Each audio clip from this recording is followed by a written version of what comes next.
video is a demonstration of a Resensus wireless humidity and temperature SenseBot sensor. What we have are the SenseBot temperature and humidity sensor, an Energizer lithium CR2 battery. This is the specific battery that works in the SenseBot. If you'd like to change or remove a battery, you can look at our other video on how to do that. And here we have an antenna that goes with the SenseBot. The polarization of the antenna is important. This antenna is a male port antenna, and the temperature and humidity antenna port is female. So you must have a male to female connection for it to work. So we're just going to screw that on, and once it's tight, we'll just raise the antenna.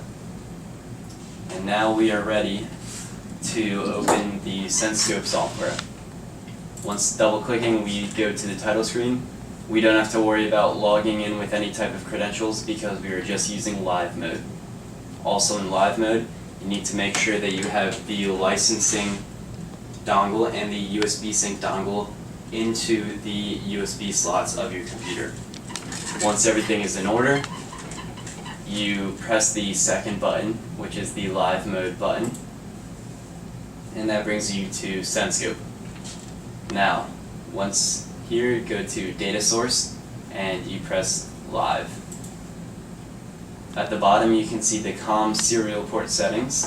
The COM port is usually set as a default by the software, but if you have multiple devices, you will just have to select the appropriate COM port. The baud rate, parity, data bits, and stop bits should all be set to the default values that are there when SenseScope is first opened.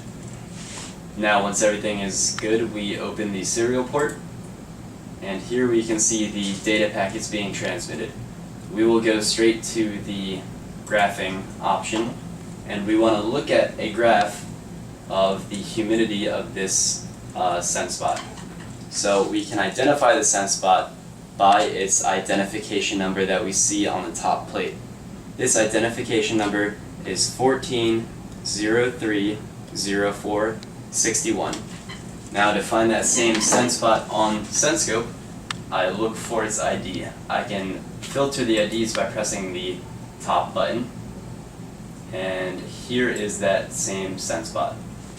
I can also look at it from its type. It's a humidity, and I can just double check that.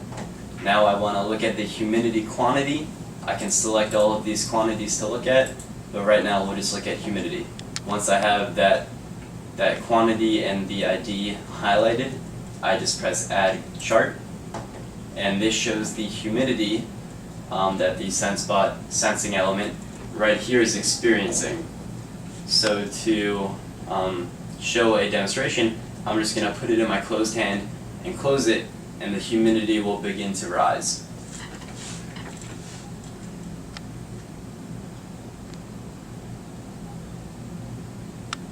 Now we can see the humidity is rising. The humidity is rising to around a little above 70% because the relative humidity in my hand is much greater than the relative humidity in the air. And it's still rising. It's gone to about just above 85. And here it's leveling off. Now we'll just let it send one more. And I will open up my hand just a little bit. Let some air in.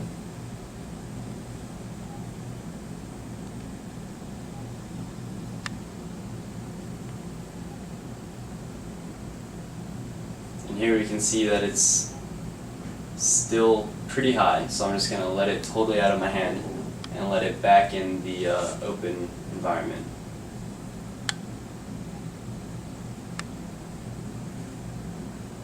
And now it's beginning to fall. And it will continue to fall until it reaches pretty much back to where it was, right below 40.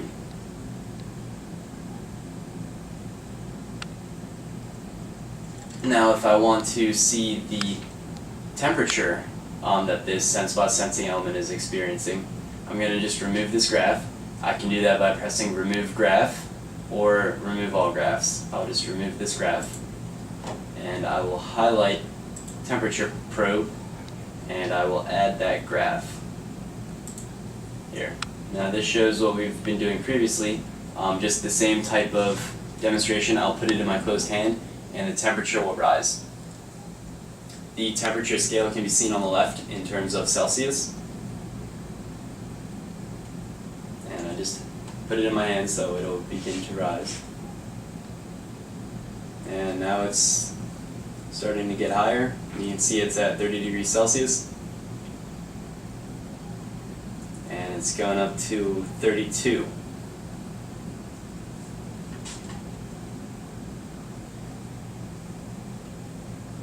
And here it has reached a high temperature and it's just kind of staying there because it's still in my hand.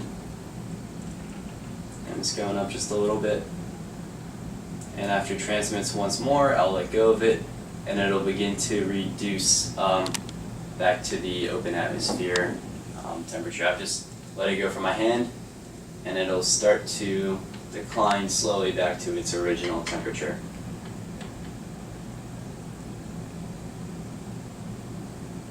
And here we start to see the decline. It's gone from 33 to 32. We can see that on this axis.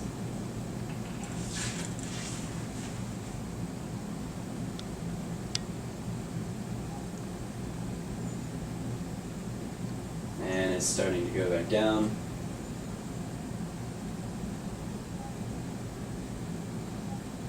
And now it's declining steadily.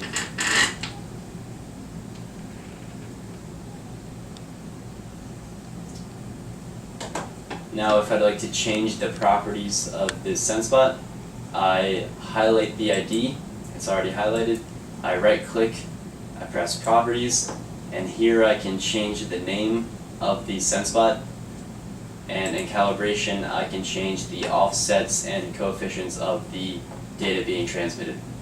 I'll just cancel because I didn't make any changes, and that is the entirety of this tutorial. Thank you for watching.